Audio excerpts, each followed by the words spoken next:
হরে কৃষ্ণা। দণ্ডবত প্রণাম। মঙ্গলাচরণ করে আজকের পর্ব শুরু করছি। ওম অজ্ঞানতিমিরান্ধস্য জ্ঞানাঞ্জনশলাকয়া চক্ষুরুন্মিলিतं येन তস্मै শ্রীগুরবে নমঃ। শ্রীচৈতন্যমনঃভীষ্টং স্থাপিतं येन ভূতলে স্বয়ং রূপং কদা মह्यं দদাতি स्वपदान्तिकम्। नमो विष्णुपादाय कृष्णपृष्ठाय भूतले श्रीमते भक्तिवेदान्त स्वामिनीति नामिने। नमस्ते सरस्वते देवे गौरवाणी प्रचारिणे निर्विशेष शून्यवादी पाश्चात्य देशतारिणे। वाञ्छाकल्पतरुभ्यश्च कृपा सिन्धुभ्य एव च पतितानां पावनेभ्यो वैष्णवेभ्यो नमो नमः। जय श्री कृष्ण चैतन्य प्रभु नित्यानंद श्री अद्वैत गदाधर श्रीवासादि गौर भक्तवृंद। हरे कृष्ण कृष्ण कृष्ण हरे हरे हरे राम राम राम हरे हरे। मूकं करोति वाचालं पङ्गुं लङ्घयते गिरिं यत्कृपातमहं वन्दे श्रीगुरुं दीनतारिणं। परमानन्दमाधवं श्रीचैतन्य ईश्वरं हरि ओम तत्सत्। हरे कृष्णा। আমার পরম আরাধ্য গুরু মহারাজের চরণ কমলে আমার প্রণতি নিবেদন করি। শ্রীল প্রভুপাদের চরণ কমলে আমি আমার প্রণতি নিবেদন করি এবং সকল দর্শক ও বৈষ্ণব ভক্তবৃন্দের চরণ কমলে আমার প্রণাম নিবেদন করি। হরে কৃষ্ণা। সবাই কেমন আছেন? সবাই শ্রবণ করছেন শ্রীমদ্ ভগবদ গীতা। কেমন লাগছে জানাবেন এবং সারা দিনের মধ্যে অন্তত 10-15টা মিনিট আমরা বের করে গীতা শ্রবণ করতেই পারি, তাই না? তো আপনারা কৃপা করে শ্রবণ করবেন। হরে কৃষ্ণ। তো শ্রীমদ্ ভগবদ গীতা যথাযথ আমরা এর আগের দিন প্রথম অধ্যায়ের 4 নম্বর শ্লোকটি পড়েছিলাম। সেখানে আমরা বিভিন্ন যোদ্ধাদের পরিচয় সম্পর্কে জানতে পারছিলাম। তো এই যে বিভিন্ন যোদ্ধাদের পরিচয়, এটি কে দিচ্ছেন? না, দুর্যোধন। কাকে দিচ্ছেন এই পরিচয়টি? যুদ্ধক্ষেত্রে গিয়ে তার দ্রোণাচার্যের কাছে গিয়ে তিনি পাণ্ডবদের পক্ষে কারা কারা আছেন সেই সকল রথী মহারথীদের সম্পর্কে জানাচ্ছেন। তো আজকে আমরা 5 নম্বর শ্লোকটি পাঠ করব। দৃষ্টকেতুশ্চেকিতানাঃ কাশীরাজশ্চ বীর্যবান পুরজিৎ কুন্তিভোজশ্চ শৈবশ্চ নরপুঙ্গবাঃ। সেখানে দৃষ্টকেতু, চেকিতান, কাশীরাজ, পুরুজিৎ, কুন্তিভোজ ও শৈবের মতো অত্যন্ত বলবান যোদ্ধারাও রয়েছেন। তো আমরা একটু যোদ্ধাদের সম্পর্কে পরিচয় পর্ব শ্রবণ করি। এখানে কার কথা বলা হয়েছে? প্রথমে দৃষ্টকেতু। দৃষ্টকেতু কে ছিলেন? দৃষ্টকেতু ছিলেন শিশুপালের পুত্র। মহাভারতে আমরা শিশুপালের সম্পর্কে কম বেশি শ্রবণ করেইছি শিশুপাল সম্পর্কে। তো এই শিশুপাল ছিলেন কৃষ্ণের বিরোধী, অর্থাৎ এই শিশুপাল 100টি ভুল করেছিলেন এবং তারপরেও ভগবান তাকে ক্ষমা করেছিলেন। কিন্তু তারপরে যখন তিনি আরো ভুল করেন তখন ভগবান ওনাকে হত্যা করেন। তো এই শিশুপালের পুত্র হলেন দৃষ্টকেতু। শিশুপাল তো ছিলেন ভগবানের বিরোধী। তা ভগবানের বিরোধী যখন, তখন তার পুত্র কৌরবদের হয়ে যুদ্ধ করার কথা, কিন্তু তা নয়। তিনি, তার পুত্র দৃষ্টকেতু, তিনি পাণ্ডবদের হয়ে যুদ্ধ করেছেন। কেন? কুন্তী দেবীর 5 পুত্র, নকুল, তাদের মধ্যে নকুল, এই নকুলের সাথে দৃষ্টকেতুর বোনের বিবাহ হয়।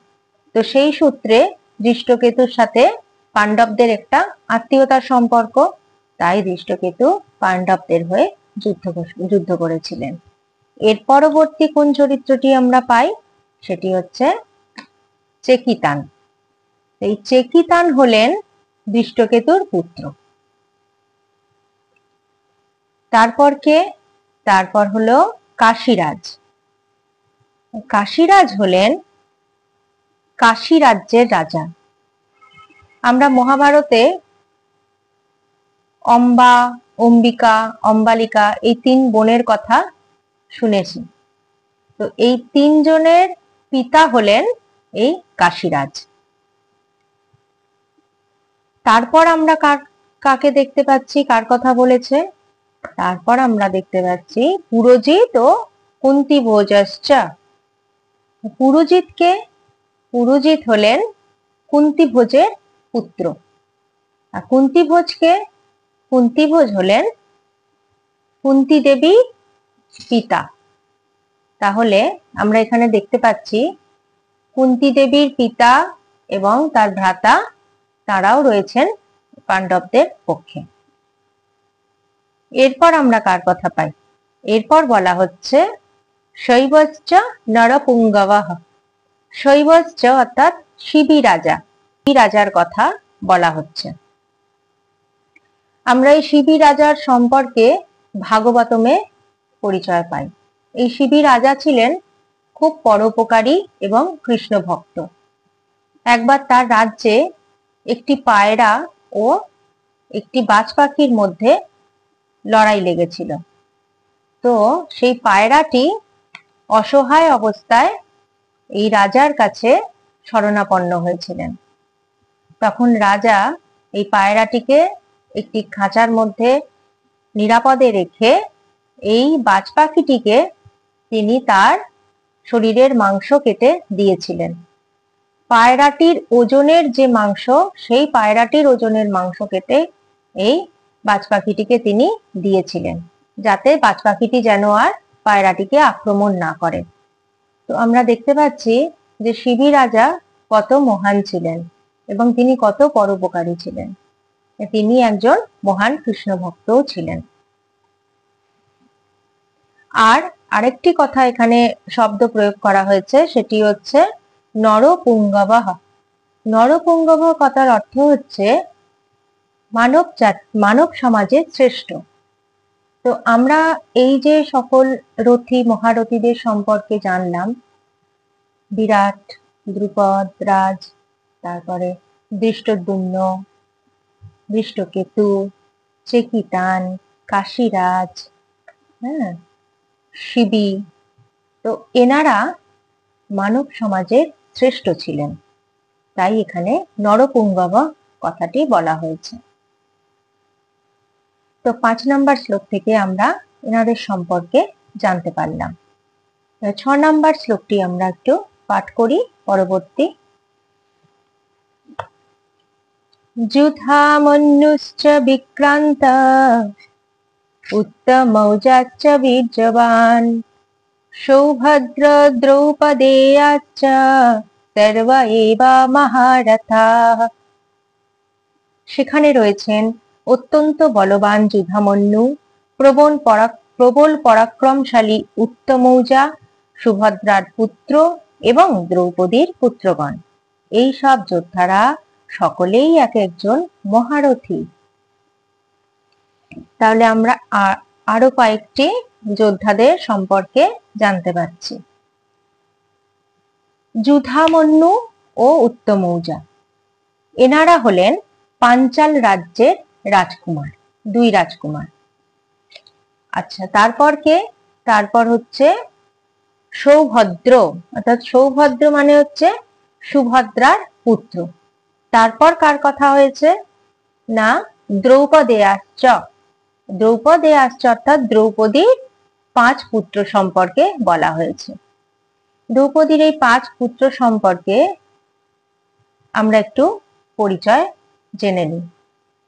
যুধিষ্ঠির ও দ্রৌপদীর পুত্র প্রতিবিন্দা, ভীম ও দ্রৌপদীর পুত্র সুতোষম, অর্জুন ও দ্রৌপদীর পুত্র সুতকীর্তি, নকুল ও দ্রৌপদীর পুত্র শক্নিকা, সহদেব ও দ্রৌপদীর পুত্র সুতকর্মা। তো এই সকল রথী মহারথী সম্পর্কে আমরা এই দুই শ্লোকের মাধ্যমে জানতে পারলাম, যারা পাণ্ডবদের হয়ে যুদ্ধ করছিলেন। আমরা জানি রথী মানে হচ্ছে যোদ্ধা। তো এই রথী চার প্রকারের: অর্ধরথী, রথী, মহারথী ও অধিরথী। অর্ধরথী কাকে বলে? অর্ধরথী হলো যিনি একজনের সাথেও ভালোভাবে যুদ্ধ করতে পারেন না, তাকে বলা হয় অর্ধরথী। আর রথী কাকে বলে? রথী যিনি একজনের সাথে খুব সফলতার সাথে যুদ্ধ করতে পারেন। মহারথী, মহারথী হলো যিনি সৈন্যবাহিনীর সাথে নিপুণতার সঙ্গে যুদ্ধ করতে পারে। আর অধিরথী, অধিরথী কাকে বলে? না, যার সামনে একাধিক সৈন্যবাহিনী চলে এলেও তিনি অত্যন্ত দক্ষতার সাথে যুদ্ধ করে সফল হন, তাদের বলা হয় অধিরথী। তো আমরা এখানে যাদের সম্পর্কে এতক্ষণ জানলাম, তারা এক একজন রথী এবং মহারথী। আর অধিরথী, অধিরথী খুব কম হয়। তো এখানে আমরা অধিরথী অর্জুন, ভীষ্মদেব, এনাদের কথা আমি পরে, ভীষ্মদেবের কথা পরে পাবো। তো এনারা হলেন এক একজন অধিরথী। তো আমরা আজকে রথীর প্রকারভেদ সম্পর্কেও জানতে পারলাম। এবার আমরা একটু জেনে নিই যে এই শ্লোকের মাধ্যমে কি শিক্ষা আমরা পেলাম। যোদ্ধাদের পরিচয়, আবার শ্লোকে আবার শিক্ষা। হ্যাঁ, যোদ্ধাদের পরিচয়ের মাধ্যমেও কিন্তু আমরা শিক্ষা পাই। সেটি কিরকম? সেটি হচ্ছে, এখানে আমরা যে সকল যোদ্ধাদের কথা পেলাম, যেমন ধরুন দ্রুপদরাজ, ধৃষ্টদ্যুম্ন, তারপরে চেকিতান, দৃষ্টকেতু, যুধামন্য, উত্তমৌজা, পুরোজিত, কুন্তিভোজ, এনারা কিন্তু সম্পর্কে একই পরিবারের, অর্থাৎ কেউ দুই ভাই, কেউ কেউ আবার ছিলেন পিতা এবং পুত্র। তো আমরা এখান থেকে যে শিক্ষাটা পাচ্ছি সেটা হচ্ছে, বাড়ির বড়রা যদি ধর্মপথে থাকে তাহলে কিন্তু তার সন্তান এবং পরিবারের অন্য সদস্যরাও ধর্মপথে পরিচালিত হবে। তো এখানে আমরা যাদের পরিচয় পেয়েছি তারা কিন্তু প্রত্যেকে ধর্মের পক্ষে লড়াই, ধর্মের হয়ে লড়াই করছিল, অর্থাৎ পাণ্ডবদের হয়ে যুদ্ধ করছিল। তারা যারা ধর্মপথে নয় তাদের হয়ে যুদ্ধ করেননি, যারা ধার্মিক তাদের হয়ে যুদ্ধ করছিলেন। অতএব তারা নিজেরাও ধার্মিক, সেই কারণে তারা ধর্মের জন্য লড়াই করছিলেন, তাই না? তো আমরা যদি বাড়ির বড়রা ধর্মপথে পরিচালিত না হই, তাহলে আমরা আমাদের সন্তানকে কিভাবে ধর্মপথে পরিচালিত করব, তাই না? যদি নিজেই আচরণ না করি তাহলে কিভাবে অন্যকে শেখাবো? আপনি আচরিয়ে ধর্ম অন্যেরে শিখাও। নিজে আচরণ যদি না করি তাহলে অন্যকে তো আমি শিক্ষা দিতে পারবো না। তাই আমাদের বড়দের, বাড়ির বড়রা যারা আছি, পিতা মাতা, আমাদের আগে উচিত ধর্মপথে নিজেদেরকে পরিচালিত করা। শ্রীমদ্ ভগবদ গীতা সম্পর্কে জানা আমাদের ধর্মগ্রন্থ, এবং গীতাতে যেভাবে ভগবান নির্দেশ দিয়েছেন সেইভাবে আমরা আমাদের জীবনকে পরিচালিত করি। এই শিক্ষা যদি আমরা পাই, তাহলে সেই মতো যদি আমরা আচরণ করি, তাহলে আমরা আমাদের সন্তানদের মধ্যেও সেই শিক্ষা দিতে পারবো। তো আমরা আজকে এই শিক্ষা পেলাম। আজ আমরা এই পর্যন্ত রাখছি। এর পরবর্তী যে শ্লোকটি সেটি আমরা একটু পাঠ করে শেষ করব আজকের পর্ব। 7 নম্বর শ্লোক। अस्माकन्तु विशिष्टा चेत् तन्निबोध द्विजोत्तम नायो कामामशैनस्य संगार्थं तान् ব্রবীমিতে।